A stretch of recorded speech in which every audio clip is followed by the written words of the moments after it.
People are so genuinely and completely bothered by you. I don't think you understand the extent to which you get underneath other people's skin.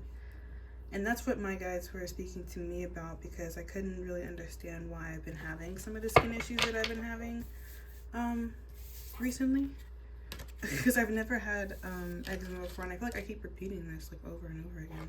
But I feel like the eczema that I'm facing or suffering through is a result of a spell. So I think there could have been maybe some kind of like chanting element, and I'm just now like channeling that, playing into someone else's craft against me. This is residual from the last pick a card reading I recorded that's scheduled for later today, that I'm recording this at 6 p.m. And it's about your latest or next software update. I don't remember which pile this is in, but maybe go check out that reading. Because there could be some kind of like defensive tactic that is available in that reading for you that relates to this reading of spiritual warfare. Because this is like the chisme. Like, this is me telling you about kind of like what's going on. So this could definitely be a result of some kind of brujeria, honestly. So I don't know if some of you guys have Hispanic ops. It doesn't have to be that like this is a feminine energy doing this to you, because a lot of the boys who are, they get it from the mama, like they grow up with their moms. Like, I know that's true for my little brother. He is Latino, Afro-Latino, Cuban and black, and I would not be surprised if my spiritual inclination rubbed off on him. I've given him decks, like I've set him off on his own little individual path. He's still a kid, so I mean, like, he just has like one little angel deck that like gives him little brief answers, but I felt like that was important for him to have, especially because his father is a babalao in Santeria, which is like a priest. So it's like a pretty high-ranking spiritual leader. His dad isn't actually like around, so he's not physically present to have yeah, look at it. He's not around to have like physical presence as much, but I do believe in like genetic predisposition for like power being passed down even beyond the need of the presence. At least like in my experience, I felt like that's true for my life. Like, my dad wasn't really always around because my parents got divorced in my early childhood, so I lived primarily with my mom. And I thought that my dad was cool, but in this like scary kind of way. I hope that makes sense. Like, he was someone that like initially I enjoyed spending a lot of time with. It wasn't until like life kind of forced me to to see more of his character. And what I think is also really interesting about that is like, by the time I was like 18 or 19, I was like able to see my mom as like just as capable of like being dark as he was, which is not something that like I would have been confident saying when I was younger, because my mom was the primary parent. She was like the superhero. So like there was no like error. Like she could not do wrong because she was the only, and like if it was not her, then like it was death, because who else was gonna take care of me, kind of thing. So I think that kind of like was part of the reason why my mom got a lot of slack in my early childhood for like some of the stuff that was like always going wrong, that like just never was addressed because it just didn't compare to what my dad was on. So yeah, I don't know like how my early childhood really ties into this reading, other than maybe like defying odds, coming out on top of things, or not really seeming like what I come from. Let's see. I'm used to recording things on TikTok and not like it not being a problem that I have a short attention span, because I can't always remember the like reason why I say some of the things that I say. And I don't say that to like negate the value of it, because I understand as a consumer of tarot. I think I'm about to get a package, holy shit, and I've been waiting for this.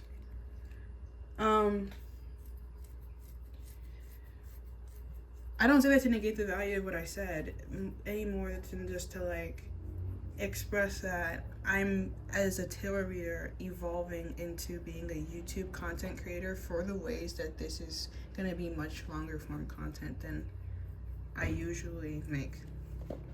So if you see me struggling in that process, just kind of like know, like, I'm still getting my sea legs here. And yeah, like, there was this energy of gossip and such, right? And one of the recent events in my life that inspired this energy of, like, a little bit of social commotion was, like, a week or two ago. I went to a public viewing of UFC, because I like to watch fighting. And I drank, like, 2 beers. And I'm not, like, a lightweight. Like, I can usually drink.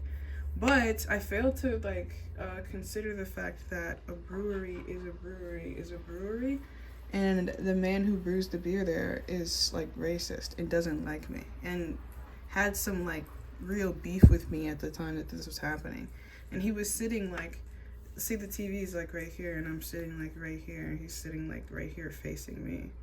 So he's, like, camping out in my peripheral vision while I'm drinking, sending all kinds of, like, hate towards me. And then, yeah, like, eventually I do throw up. But, like, is that really my fault, or is that a result of the pressure of the situation that I was sitting in, and the fact that I was drinking his beer and he's hating on me in the same room? I don't know. I think that kind of gives me, I don't know, I think I should get some slack there. But there's nothing that I can really say to anybody to, like, explain that, really. It's like, I know what happened there. But, like, I have to wear the public L of what it seems like. And I feel like, you know, that's just a situation you have to be aware of moving forward. People trying to make things seem like things. And maybe things occasionally actually seeming like what they want to say it looks like, you know? There is, like, an agenda going on beyond you that you're not, like, necessarily a part of. There's no way that you can be involved. So you may not know how you are or not playing into what the previous misconceptions of your character could be. Like, if someone thought that you were sexually loose, then if they see you demonstrating any sexual behavior, they're gonna feel like that's a confirmation of that. Especially if this is someone who either themselves is really sexually loose or is the exact opposite and is, you know, sexually repressed. So then there's, like, you know, I feel like a lot of the people who are having this gossip about you, who have a reason to be aware of your, like, every move and action, are people who want to project their internal discomfort onto you. Like, they don't want to focus on themselves. They don't even like their own lives. So there would be a need to focus on something outside of their own life, which is what gives them the fuel and the energy momentum to be so aware of you and your ongoings.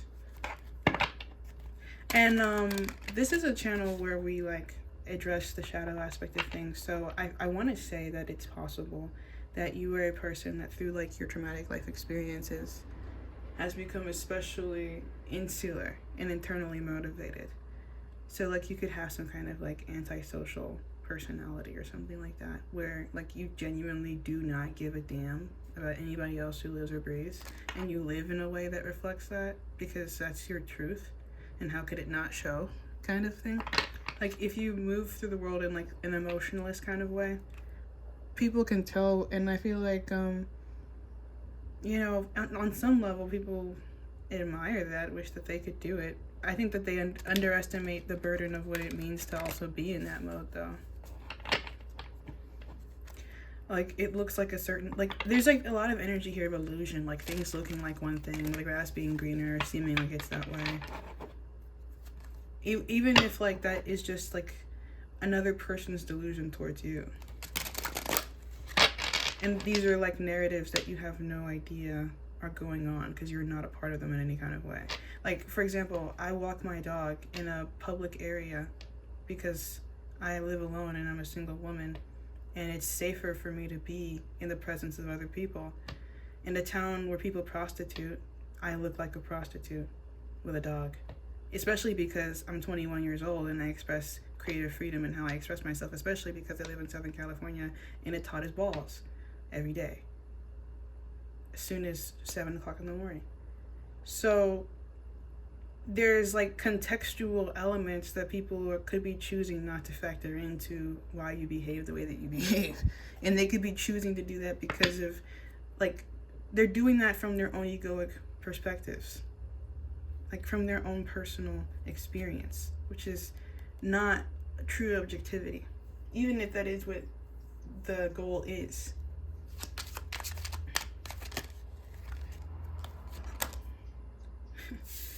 Four of Swords in reverse, Two of Wands in reverse, and the aftermath is like peeking out here. So once again, like in situations like this where there is a lot of illusion that can't be readily like cleared, or that there's no point in trying to clear, it's best to just kind of like wait it out and continue to focus like on yourself and building those plans that eventually prove that you are who you say you are. Like, people who are committed to finding fault in you are going to struggle to continue to find fault in you on their own. Like, you leaving them to their beef with you. Like, one-sided beef isn't easy to maintain, basically, is what I'm trying to say. So just let them hate, and I feel like that sucks because you're on the other end of a lot of intense negative energy towards you, because a lot of these people are like really desperate to maintain their delusion about you and about themselves and about the entire circumstance surrounding what's at play, because people don't want to see the truth about themselves and the world around you or them. Like, it's a lot of people. Okay, so I actually just saw a clip from The Matrix about the woman in the red dress, and Morpheus is like, if they're not one of us, then they're against us, kind of a thing. Like, either you see or you don't see. And I feel like you see a lot more than what's average or normal, and that separates you from like everybody. And that's part of the reason why maybe you're like antisocial. People can't or won't ever understand you until they've lived that same void energy, like until they've passed through this portal of pain, suffering. Like, you know, like in Berserk, the eclipse, like people need to, like, if they haven't had their own eclipse, then they're not going to be able to understand what it's like for you as someone who survived theirs. Like, you could have gone through a literal or metaphorical death.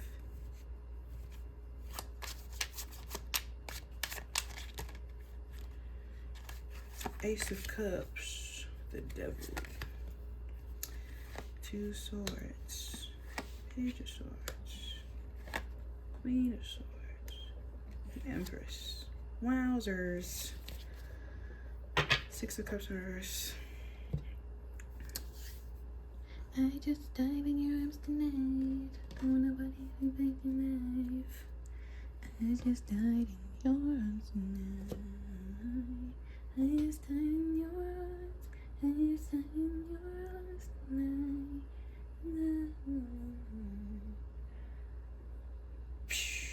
There could be like someone like, okay, because you know I did mention Berserk. It could have been someone that you went through an eclipse with. Could have been a companion in eclipsing. But doesn't really seem like that person is a focal point of this energy, if that is true. But, you know, someone is arriving, so. And then in this Queen of Swords,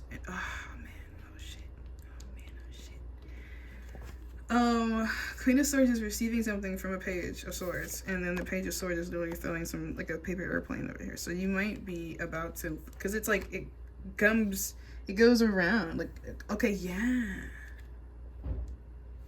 You see what I'm saying? See how he's like throwing it off screen kind of thing, and then it just goes, and then like maybe the idea is that it comes back over here and then you're receiving it here. But that comes like once you go through the shits here and then surrender the situation entirely. Like, you're maybe not even expecting this, maybe even initially defensive against that. Not that you don't ultimately be receptive, because it does seem like you're in receptive energy ultimately. You might have to get beyond like your fears of being controlled. So the situation, whenever it does present itself to you, like if this is a person literally trying to offer some gesture of love, then they benefit from like actually pulling out some stops here, like not being inactive, not wasting time, or like the situation, you feel more comforted when urgency about your position and your value and the need to maintain it or something is demonstrated. And I feel like that's what's happening. Like someone wants to, like, you know, in that scene of Berserk when he's like, I'm never gonna leave her again, kind of a thing. I don't remember the exact phrasing. Archer. Six of Cups in reverse. This is someone that you know already. And we have Aries energy here, the Fool.